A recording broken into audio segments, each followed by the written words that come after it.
Hi மக்களே, எனக்கு ஒரு சூப்பரான ஈஸியாக ஒரு சிக்கன் பிரியாணி அதுவும் டிஃப்ரெண்ட்டான ஸ்டைலில் எப்படி பண்ணுறது பார்த்துலாம் வாங்க.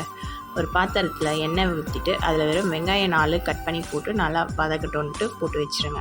அது வதங்குற டைமில் சிக்கனை தயிர், வெறும் மிளகாத்தூள், உப்பு போட்டு மேரினேட் பண்ணி வச்சுருவோம். ஸோ இந்த 10 மினிட்ஸ் கழித்து வெங்காயம் ஒரு கோல்டன் ப்ரௌனாக வர ஆரம்பிக்கும். அந்த டைமில் ஒரு 8 பச்சை மிளகா, அப்புறம் ஒரு 3 ஸ்பூன் இஞ்சி பூண்டு பேஸ்ட்டு போட்டு நல்லா வதக்கி கொடுத்துருங்க. இப்போ தான் நம்ம ஹோல் ஸ்பைசஸ், இந்த கரம் மசாலாவுக்கு தேவையான பட்டை, லவங்கம் இதெல்லாம் சேர்க்க போகிறோம். ஸோ இதெல்லாம் போட்டுட்டு பிரியாணிக்கு தேவையான மசாலா, வெறும் மிளகாத்தூள், பிரியாணி மசாலா, கரம் மசாலா இதெல்லாம் போட்டு நல்லா வதக்கி நம்ம மேரினேட் பண்ண சிக்கனையும் இதில் போட்டு நல்லா வதக்கி விட்டுருங்க. ஸோ அப்போது நல்லா அந்த எண்ணெயிலே சிக்கன் நல்லா ஃப்ரை ஆகணும்.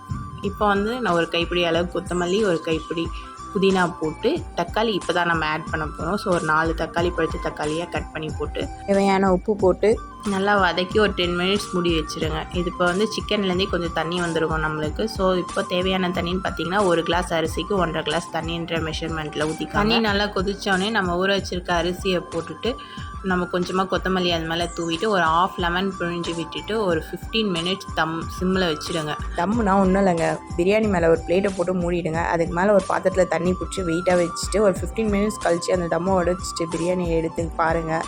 சும்மா டேஸ்ட்டும் அப்படி இருந்துச்சு. பிரியாணி எப்படி நல்லா பல பலன்னு சூப்பராக இருக்குன்றதை பாருங்களேன்.